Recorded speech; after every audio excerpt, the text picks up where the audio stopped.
Hey, all right, thanks for coming back. We're just going through the system for evaluating the quality of music, and I'm on to number 3, the uniqueness or ingenuity of the motive, sequence, or phrase structures in music. So this is a little bit bigger piece than the individual note. So we could say the quality of the individual notes would have to be really good, but also the hook or the main melody, the tune, has to be interesting. It has to catch us somehow. And so I believe those melodic structures and harmonic structures have to be pretty good, within the realm of normal. If they're too far outside the realm of normal, people won't accept them. So if you're listening to a lot of country music and someone introduces jazz harmonies, it's too far outside of the norm and it probably won't be considered as good. Next, the construction or coordination of the individual parts to the larger structure. This I talked about in the Aesthetics of Beauty, and this is a very early idea that Plato and Aristotle described. The quality of the individual part must be very good, and also must be related to the larger structure, the larger order, in order for the whole thing to work. And so I believe the coordination of these parts to the whole is very important. So you can have the greatest melodic idea in the world, the greatest tune, but if you don't create a structure that works well, then all will be lost. All right, moving on. The greater architecture, the form, the structure is vastly important to creating a great piece of music. Here's a simple example. If you look at the Bach Chaconne, it's a monumental work actually in the history of art music. As a single movement, it's broken up into 3 large chunks. Now, why are those 3 chunks important? Well, first off, I believe the 3-part structure it alleviates us from having to listen to the same general tonality for 13 minutes straight. And so it breaks minor, major, and minor up into these different sections to give us some relief from the monotony, let's say, of a single tonal spectrum. It also is important in that Bach, being a deeply religious man, wanted a 3-part structure as representative of the Holy Trinity.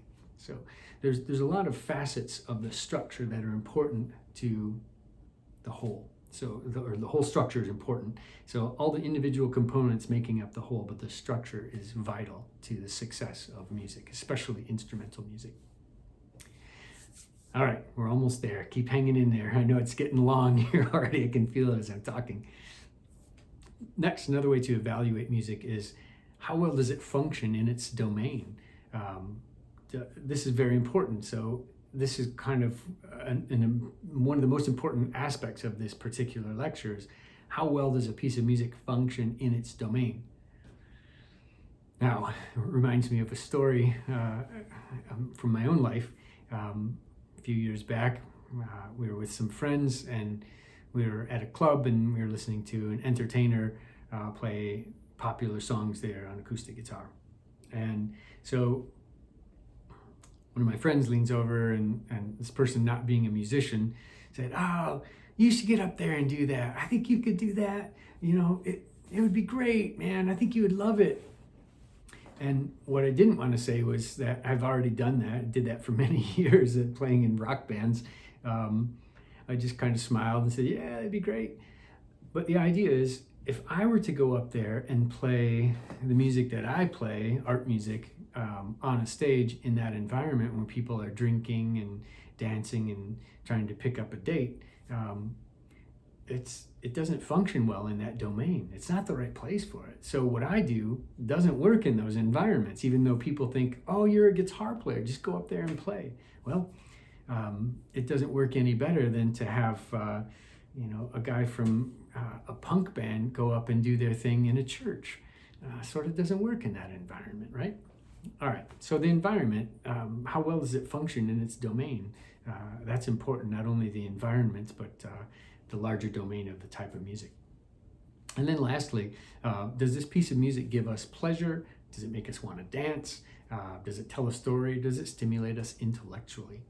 These are all different ways of evaluating a piece of music. There's no one simple way of doing it. All right, moving on to my last 2 points here. So we're getting close to the end here. I'm glad you're hanging in if you still are. Hopefully you're not sleeping. All right, this is bullet point number 9.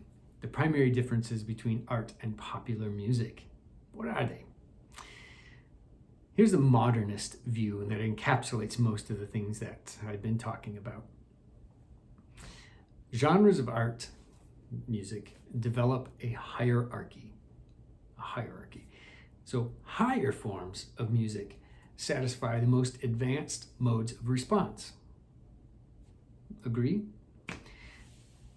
So superior genres require attention to abstract structures, the form. So they require active, focused listening, which is why they really can't be done while someone's operating a cappuccino machine in the background and the person next to you is carrying on a conversation. They require active, focused listening. So the best music, therefore, is found in the classical repertoire, where composers have emphasized autonomy and cognitive complexity. This is where it's at if you want the most sophisticated music. It is. It's the most sophisticated music we know of. So by comparison, popular music is aesthetically deficient. It sacrifices its autonomy, its importance of sound for the sake of sound, because its design is driven by functional demands for emotional expression and dance rhythms. So its design, its repetitious patterning necessitates the dancing and simple emotional expressions that it's geared toward. And popularity requires accessibility. So popular music can't combine popularity and complexity together. They just are not good partners. They don't work well together. They never have in any realm. Second point, I believe art music should express the beauty and purity of sound and technique. So that's back to the Concerto della Donna, the Three Ladies of Ferrara, for instance. The highest levels of virtuosity. Really, this is an important hallmark of art music. We might really love the Beatles, but were they really virtuosos? My argument is no, they weren't. They were not extraordinarily talented as singers, as instrumentalists,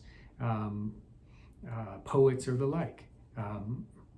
They had craft, yes, they did, but I would never call them virtuosos. I think they lack that ability. So when we go back to this, art music, to me, should express the beauty and purity of sound and technique, the highest levels of virtuosity. Popular music, conversely, expresses ugliness, or whatever the opposite of beauty is. Ugliness is one word, or vulgarity could be another.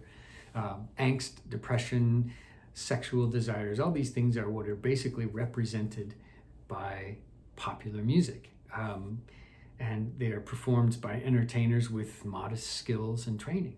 Now, a lot of people will want to argue with that and say, well, my hero, this amazing electric guitar player, was every bit as good as David Russell is on his instrument. And I could argue that they are as good with functioning in their genre as David Russell is functioning in his genre. They're as popular or highly regarded. But the two genres, I think, differ in this one great way.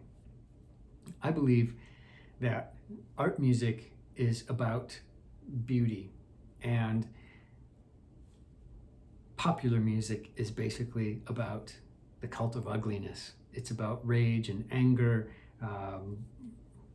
sexual desire, and things of that nature. It's not usually about beauty. And so that's primarily where these two things differ. Let me move on. Last point here. Environments are important here. I believe unique environments are needed for each type of music to be successful. Art music requires a quiet, dedicated space where the audience can focus on the quality of sound, whereas popular music functions well in non-sound dedicated environments. it's a backdrop typically for some other activity such as dancing or partying or whatever. And so as a music itself, it is really an adornment to some other activity. Once again, it's back to entertainment or ceremonial music as opposed to pure art. All right, which will bring me to my last point, my conclusions. All right, in the next video, the last video.